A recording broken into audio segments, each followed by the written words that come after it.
fundraisers, I'm Dawn Lego, and it's that time once again to buckle up for a new episode of Raise Nation Radio, the one and only podcast made to inspire fundraisers like you to continue making impact in our communities and building better tomorrows and exchanging ideas. So whether you're a trailblazer or seasoned pro, you'll pick up the trends that transform your fundraising. And together we'll dive into lively conversations and chat with industry-leading fundraisers and thought leaders to explore hot-button issues and innovative ideas. So stay with us for the next 30 minutes while we inspire you to embrace the future of fundraising. So let's get going. We are continuing with our Raise Impact series and bringing on thought leaders to talk about tips and trends and struggles and how to overcome them. And my next guest couldn't be more appropriate. I'm fangirling, I have to admit a little bit, because it's from one broadcaster to one podcaster. But we have the one and only nonprofit nerd with us, Jarrett Ransom, who's co-host of the Nonprofit Show. So I'm sure you all know and love her, but she is also the president and CEO of the Rayvan Group. And I'm super excited to dive into conversations with her. Hi, Jarrett. How are you? Hi, Dawn. I'm so good. Just one quick thing. Last name Ransom. I know it probably comes across with your accent, but it's like hold you for money, which how more appropriate could my last name Ransom be for a professional fundraiser? Only you would think of that. Only you would think of that. Well, I graduated college and I sent ransom notes as my cover letter for my resume. So, did you play with it? Yeah.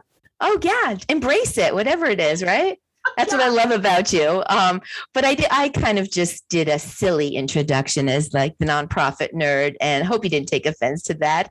But why don't we let our audience get to know you a little bit better and a little bit more formally? What do? You do so much. I feel like we see you everywhere. I always see you on the Nonprofit Show, but I know that you do quite a bit of work in nonprofit consulting as well. So just want to give the whole 411 introduction, please. The 411, I love that. Is that still a thing? I love it. I don't know. I'm old, so I still use it. That makes both of us. I do call myself the nonprofit nerd, and I wear that with a badge of honor. So for all of you watching or listening, rather, usually I have on my nerdy glasses, and they literally have tape in the middle, right above the nose, right? It's just like, we're just going to nerd out. I found myself saying like, oh my gosh, I could talk about nonprofits till you're blue in the face, because I never will be. So I was like, I'm just going to own it. Nonprofit nerd, hashtag nonprofit nerd. So yeah, I work and live outside of the Metro Phoenix area in Arizona. Have been doing this work for so very long. I have to give a nod to my mom, who's still around, and she's fantastic, but she had my brother and I very civically engaged as children, not as philanthropists, but as volunteers. Good mom. What's mom's name? Let's shout her out. Well, you're going to love this. Her name is Pleslin, which is very different. But yeah, my mom, Pleslin, and my kid calls her P, because obviously growing up, Pleslin was way too hard for a toddler. So yeah, she had us very engaged in our community. And so I really just dedicated my life, my career to being of service. My license plate reads, which my son hates it when I say this, it reads be of service. So I live it. I breathe it. Oh my gosh, I actually love that. That's touching. Yeah. Well, so what do you do at the Rayvan Group, though? So it's not just the Nonprofit Show and hashtag nonprofit nerd. You do a lot of consulting, deep consulting work, too. I do a lot. I work nationally. So yes, I said, I live here in Arizona, Phoenix. I also share my time in Park City, Utah. But I work in a lot of organizations, really mid-sized to larger organizations. I help them with interim executive work. So I might come in as an interim chief development officer or chief executive officer, really getting ready for their next sustainable leap. I do executive coaching, which is a lot of fun. And I've had some great opportunities to work with some fantastic people in our sector across the nation. That's done online. And, everyone now has become a lot more comfortable with online work. The other thing I love to do is ask people for money. So I might do that. Wait, what? It's not an easy job. It's not easy. I don't know. I think we do it because we have to, but not because we love to. I think you're the first who's actually said that. And even better if it's from stage. So I do keynote speaking. So if you have a gala or any event coming up and you're like, we're just not sure who should be the one to ask for the money, that's me. That's me. I love it. I love it. You know what? better.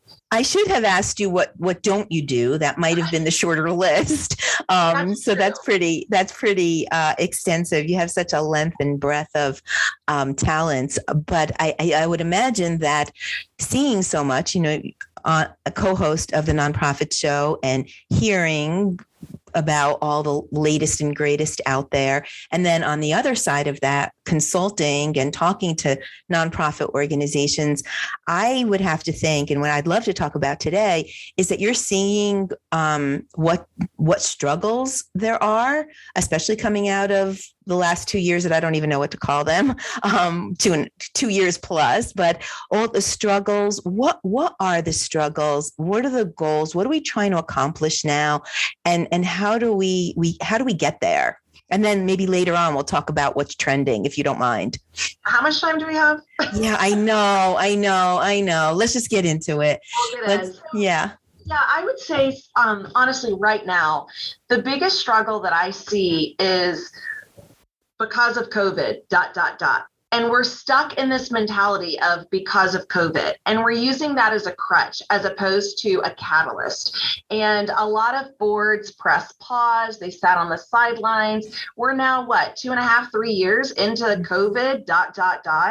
And so we have to be nimble. We have to be agile. We have to be innovative disruptors, and we have to move forward. We have to make big decisions to create big waves. And I'm seeing that because of COVID ... as a crutch.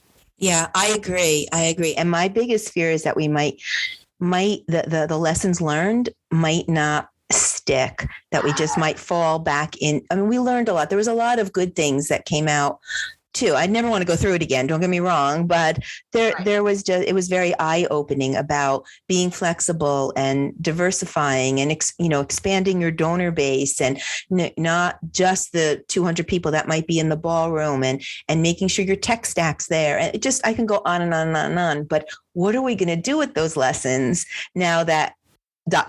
is here, and I'm hoping we don't fall back into, those behaviors. Are you seeing that a little bit? When I'm working with my executive coaching clients, the question I ask them is, what will you continue because of COVID? What has this opportunity provided you because of COVID? Because let's be honest, Dawn, I know I'm not the only one to see this. The scarcity mindset of nonprofits gets in our ding dang way all the time. And the scarcity mindset, I think, also falls under the same because of COVID mentality. We use that as an excuse.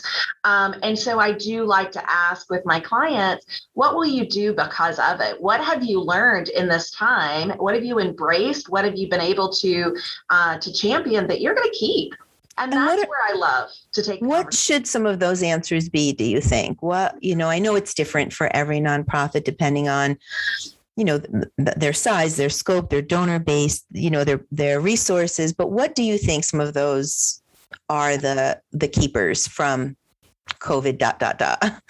Yeah, fast action, fast decisions. I really think we need to start making faster decisions. I've seen in my 13 years of consulting business, I started the Rayvan Group 13 years ago, so I'm a proud teenager, is really, looking at how can we act quicker? And our culture in our sector has really been this hurry up and wait mentality. What are we waiting for? Let's do it. Yeah, what are we waiting for? Yeah, that's a good point. That's a good point. Somebody said to me not that long ago, and the quote stuck with me: "Publish or perish." And I think there's something to that mentality. Like, let's just do it. But you want to do it smart and you want to do it strategically. So, but that's a good point. What are we waiting for? So what are some of the trends then? So if you're saying let's act and let's act faster, what are some of the trends that we should be thinking about and acting on? That would be a fair question. One of the things I love is really this artificial intelligence, like AI. I'm a nerd in AI, yes, but I have seen it come a long way. The most recent AFP Icon conference I was at in Vegas, the only thing I can tell you about Vegas from this conference, right, because it's what happens in Vegas stays in Vegas. It really was the AI presence there. And I really saw this conference as a technology first fundraising focused. So fundraising was the focus, but technology was the priority. And how are we integrating technology because of COVID, ... How are we embracing the opportunities? How are we using artificial intelligence, automation, all of these data points now with our donors and our constituency base, which the trend is our constituency based on, I've seen this with so many conversations with leaders on the nonprofit show, it is no longer in your backyard. The world, the globe is your audience. And so we've seen this geographic, net, if you will, being cast far and wide because people have become nomadic. People have moved to other parts of the country, other parts of the world, but they're still invested in you and your mission. And so we really need to consider what that looks like at a broader audience. Yeah, so true, because we're meeting donors where they are and capturing them everywhere. Social, TikTok, we're capturing them everywhere. We can't think in terms anymore of just, the email with a link to an online, donation page. And it's also a very, very, very competitive landscape. And so you have to cast your, it's sheer numbers, cast your net wider, you catch, you're going to catch more fish. So, but then it's not just the casting of the net, it's also being smarter and leveraging AI to what to ask, when to ask, who to ask. There's so many niches with AI. How are you seeing it used most effectively? Oh gosh. Well, I do think also when it comes to this is the investment of AI, the investment in additional technology, because I know one of my, biggest clients, we work off of the oldest laptops that have been refurbished and they just aren't doing the work, right? They're not cutting the mustard. And so really looking at how we can integrate technology in this century and maybe even beyond. I think that's really important. Automation, really important. But really knowing who we are and knowing who our audience is. I always say, there's 1.8 million nonprofits in the U.S. that is registered in the U.S. There's 33,000 in my state here of Arizona. So there's a lot of organizations out there. Now, I subscribe fully to abundance and fully to collaboration. But the reality is there is competition for donor dollars and there's competition for mission alignment. And so I do think that if we get out of our own way and we use technology to share our story, right? Tell the world who we are, attract to our audience that is going to find us and what we do appealing and in alignment. That is our audience. So we need to be there with open arms to receive them. And then of course, to steward that relationship for eternity, however long that is for them. And what do you think about the future generations coming up? The millennials, the Gen Zers. What are you seeing as are we doing a good job capturing them? Because what I hear is, and I know that we're coming out very soon with a research study later, this month or next month, and the result was overwhelming about the future populations are donating. They're looking, they're very specific that they want to be a very easy process. And they want to understand where their money's going, how they're impacting, being part of something bigger than themselves, how they're building a better tomorrow. There's some things there, but they are donating significantly, just as much as the mature audience. So if we're a nonprofit and we're not capturing or working towards that target audience, we might be in trouble in the future. So what are your thoughts there? Honestly, I think they might be donating more on an annual basis. I'm raising a preteen. He's 11 as we record this, probably 12 when this comes out. And, even down to the coin boxes at a register, he does not come back with cash for me, Dawn. It goes in that box. Like, he is very philanthropic minded. And so at 11, he's charitable. partly, for his environment. His mom's the nonprofit nerd, and we live by being of service, right? Like service is our religion.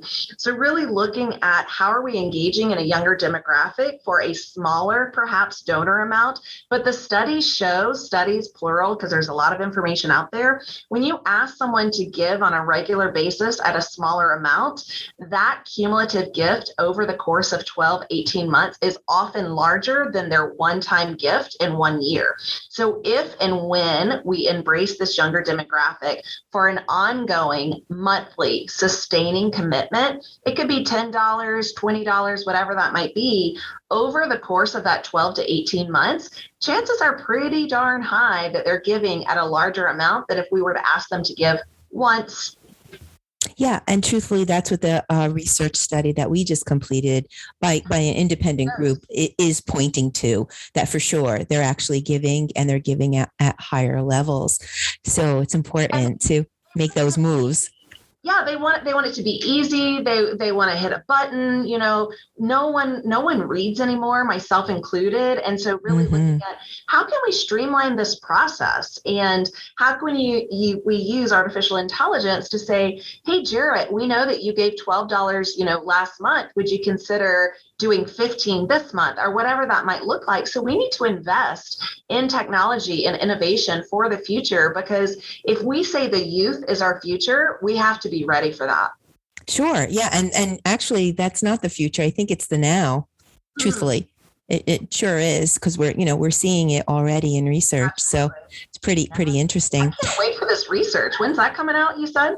So we have a preview on the research. Well, we're recording this like mid-June. Mid-June. And you're leaving today for Utah, right? Today's the big day. Yeah. Open roads. Yeah. And so it's the beginning of like summer vacation. So next week we have like a little preview webinar with some of the details coming out the 23rd of June. And of course it'll be on demand, but then we'll have our, download to the full study, and we'll be doing derivative content. But overwhelmingly, it really was pointing to the younger generation and their giving. So very interesting. And it's all done by an independent party. We just pay for it, and then report out on it. So it's just really interesting. Thank you for that. When you mentioned the younger demographic, one group that I just have to give a shout out to is YNPN, Young Nonprofit Professional Network. It's a national organization. They have chapters across, the nation, and they are literally, leading the way in philanthropy and in our nonprofit sector. I'm very committed to our local chapter here in Phoenix. So YNPN, if you are listening, tune into them, because chances are they're in your community as well, and they are doing good stuff. YNPN, you said? YNPN, Young Nonprofit Professional Network. Yeah, I'm not familiar with that. I'm going to have to throw that over to my daughter. She has her own nonprofit that I help her run. And I think our audience knows that by now, because I'm always mentioning it. When I talk to people like you, my wheels are always spinning like, oh gosh, this could be good for us. So, me too. I think that with my clients all the time. Every day I have a conversation like this. I call it nerding out, of course, nonprofit nerd. And I take away so much than I feel I give. And it's just, I love what we're able to create. Oh, but we know how much you give. Walk us through what it's like work, so I'm a nonprofit. I'm listening to this. I decide that, you're a smart cookie, Jarrett. I'm going to give the Rayvan group a call. What does that service or package or onboarding, what does it look like if I was a nonprofit? What would it look like to me? Well, first of all, it's fun, right? I definitely love that. Immerse my energy, into all that I do, my passion. There's a lot of ways to work with me, absolutely. And so you can check me out on my website, the Rayvan Group. Oh, what is that? Yeah, what is the website? TheRayvanGroup.com, TheRayvan group.com. Well, I'm glad you spelled that. I wouldn't have spelled it that way. So TheRay, keep going. VAN, absolutely. Group.com, and Instagram, nonprofit_nerd. So nonprofit_nerd. You can find me on Insta. LinkedIn. I am all over LinkedIn. Well, you're so easy to find. Well, yeah. You're easy to find. I am. And I'm probably the only female Jarrett Ransom you will find anywhere. So it's not hard to find me. As my son also said, like, Mom, have you Googled yourself? And I'm like, no, why? And he goes, you're everywhere. You are. But tell us a little bit about that. Tell us about, I pick up the phone like, Jarrett, what can you do for me? I'm sure there's a pretty good discovery process, but, what does it look like? That's exactly what I call it, Dawn, a discovery call. I always have time for a phone call. I ask anyone to jump on my calendar. I use a calendar link. You can schedule 15, 20 minutes for free, and we can talk about, how I might be of service to you and your organization. If I'm not the right fit or the right service line or the right personality, if you're not ready to have fun, I can, of course, open up my golden Rolodex to figure out who might be the next best referral for you. So I would love that. I welcome that. And really looking at, for an organization, I have services for the smaller organizations that executive coaching might be best. The larger organizations, the interim service, strategic planning. Again, that's a big wheelhouse for me, as well as that strategic planning and delivering messages like this one. So if you have an opportunity or you want to bring me in to speak with your group, or again, ask for the big money on stage, I'm your girl. Yeah. I bet you're pretty darn effective, because I know you. And so I'd love to see you in action. Do you have any success stories for us? I know our audience loves that. They just love to hear, examples. They know in the back of their mind that they should be thinking about younger audiences. They should be thinking about their technology stack and AI, and they know, but I think they get more inspired and motivated when they start hearing some examples, because then that's when the light bulbs go off. Is there anything you can share with us? Oh gosh, absolutely. Well, two, they're opposite spectrums. One organization I've been with for a couple of years, and they were at a $1.2 million operating budget. They're now over $5 million. Whoa. That's a big jump in 9 months, honestly. So 9 months. I was going to ask, how many years did that take? 9 months. Okay, that's crazy. Only a pregnant pause, 9 months, and now they're 5 million. But the other spectrum of that I want to share, Dawn, is I was having a nerd out session with a client. That's what I call my mini strategy sessions. It's 90 minutes. It's a nonprofit nerd out. It's still a very much startup organization for this client that I was working with.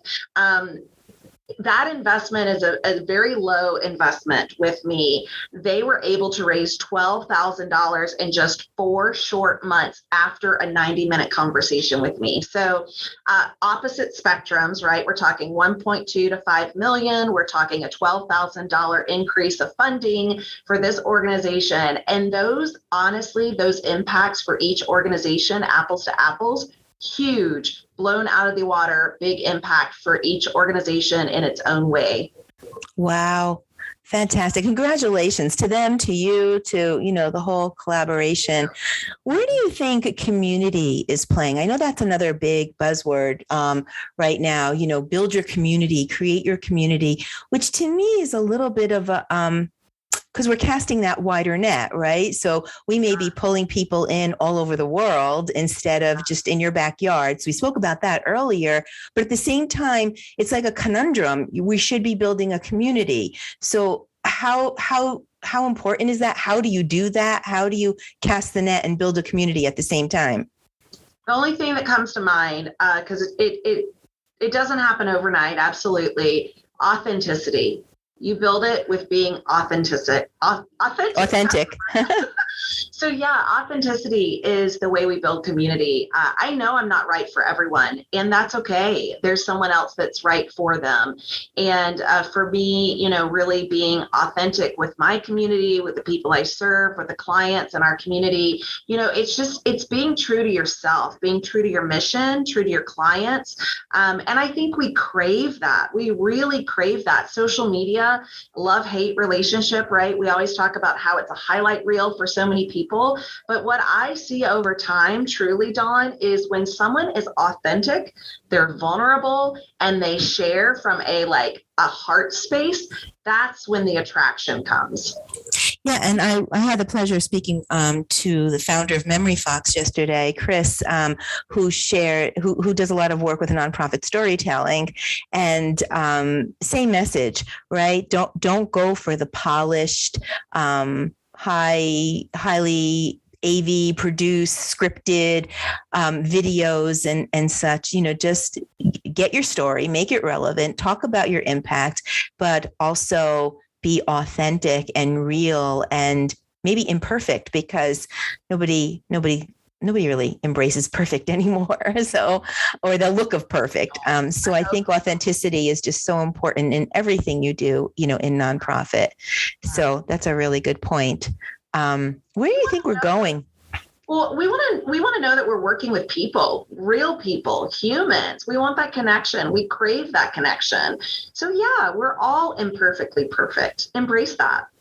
Yeah, I agree. I mean, 100%, and really right from your story, I think that's important.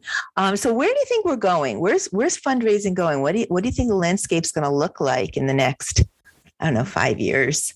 5 years. Well, of course. So the ...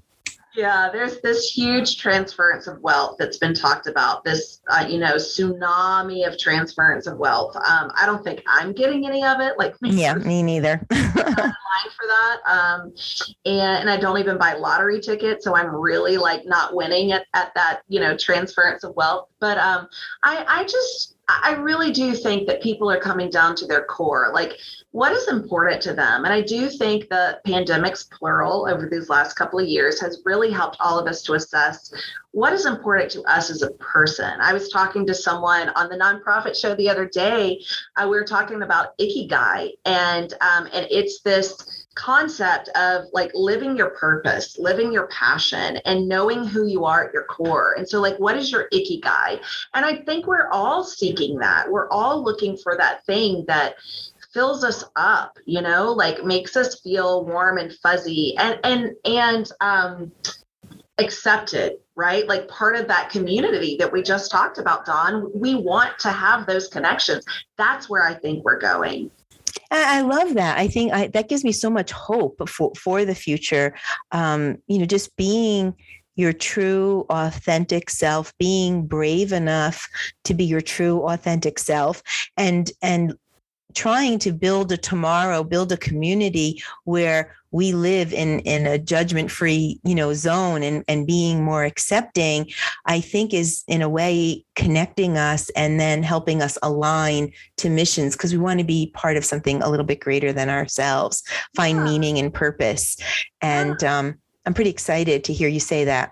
Yeah, everyone wants to be on a winning team, right? And everyone wants to feel like they belong. I mean, that is Maslow hierarchy, right? We want to feel like we belong. And I always think, we all want to be on a winning team. Yeah. Who doesn't? I mean, feels good. It feels great.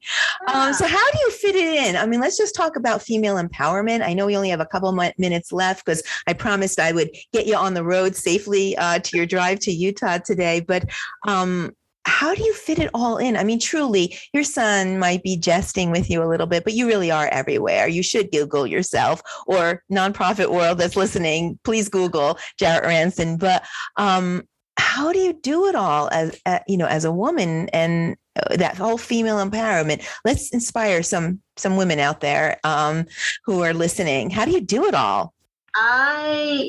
That is such a good question, because I don't feel like I'm winning right now. I too have experienced burnout. I too have experienced overwhelm. I talk very openly. I've been diagnosed with depression. And so I have to juggle that. And it's a serious thing. And I've shared it very vulnerably and authentically on LinkedIn. I have to give myself grace. I have to give you grace. I have to give my clients grace. But you know what? I have to give myself grace. And to me, that means finding that balance of masculine and feminine energy, which is not always easy for me. I drive from my masculine core because I'm so goal oriented and task achieved. And so really that reminder of that balance. So honestly, looking at my drive later today, say Brene Brown is in my queue on my Audible. Love her. Shout out to Brene. We all listen to her here on the One Cause marketing team. Yes. And so honestly, like finding the times and opportunity to come down, relax, receive, recharge. It's a practice. And for me, spending my summer in Utah, part of that has to do with seasonal depression here in Arizona because it's hotter than hot. Yeah. And I can't be active. And so giving myself grace. It's not hot in Utah. It's hot in Utah too, isn't it? Not where I'm going to be. I'm at an elevation that's going to be nice and cool. Oh, are you going to post pictures? I want to see pictures. Yes, of course. Yeah. Follow me and you'll see it. So I would say, give yourself grace and permission to rest. Well, I think you just gave me like a good therapy lesson because I don't give myself any grace. It's just not I haven't mastered that skill. I haven't even dipped my toe in the water with that particular skill. So, it's a practice. Yeah, it's good advice too. I feel like we just embarked like on another whole Raise Nation Radio podcast. So we're probably going to have to invite you back just to talk about that. But we are at time. So I do want to be respectful because I'm sure most of our audience just finished their power walk or their workout or, the drive to the store. But we can definitely have Jarrett back to continue this conversation. You'll join us again, I hope, Jarrett. Yes, ma'am. Or we can find you at the Nonprofit Show. We could nerd out with you anytime.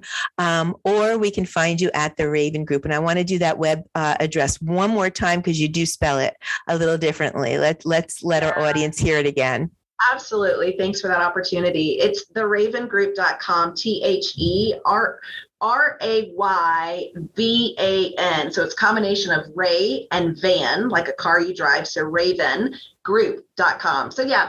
But you just Google Jarrett Ransom, Jarrett, Ransom, hold you for money, nonprofit nerd, and voila, I show up. Yeah, it's so not easy. It's so not hard to find you. But now I got to ask, where did Rayvan Group and the spelling come from? Yeah, so Ray is my mother's maiden name, and Van is a family name on my father's side. And there is meaning behind it. Now I'll never forget it. So Ray is your mother's maiden name, and Van is another name on your father's side. So it's a merge, just like my mother's name, Pleslin. That's also a merged name. Her father's name was Ples. Her mother's name was Evelyn. So we're really big into combo names. Wow. So it's a family that is philanthropic together, generous together, and blends names together. You got it. Now you're invited to the family reunion. Be careful what you ask for. Yeah, I'm going to expect that invitation. Oh my God, you're just so much fun. Fearless fundraisers, I'm so sorry, but that is all we have time for today. Thank you for listening. We hope you enjoyed today's Raise Nation topic and your daily dose of fundraising inspiration. Tune in for a new episode release every Thursday at 12:30 p.m. Eastern Time. That's Thursdays, 12:30 Eastern Time. But in the meantime, listen to all the episodes on Raise Nation Radio, and please be sure to check out our Raise Impact series. You can follow the channel that you like the best, where we stream on 11 channels and on demand at onecause.com. I would like to thank our sponsor, One Cause, for making this episode possible. One Cause is driving the future of fundraising with easy-to-use software solutions that help nonprofits connect with their donors. Be sure to check One Cause out at onecause.com and visit the resource tab on the homepage for a broad catalog of ebooks and blogs, videos, infographics. I'm sure you'll find it all helpful. We hope that you do. A huge shout out and thanks to my guest, Jarrett Ransom, who I can talk to for hours. I do appreciate your very expert, honest, authentic voice. Thank you so much for being with us today. Any last words of inspiration? Rest. Rest. One word, rest. I love it. And a little grace. That's right. Rest and grace. They're big words and only a few little letters, but they mean so much. Yeah, that's so true. So true. Well, Fearless Fundraisers, you heard, I can't talk. Fearless Fundraisers, you've heard it. Rest and grace. Again, Jarrett, thank you so much. It's just, I fangirl whenever I'm with you. And of course, I'm a big fan of the show and everything that you do. It's a pleasure having you. Thanks, Dawn. Fearless Fundraisers, that's a wrap. Until next time, I'm Dawn Lego. This is Raise Nation Radio. Stay fearless out there.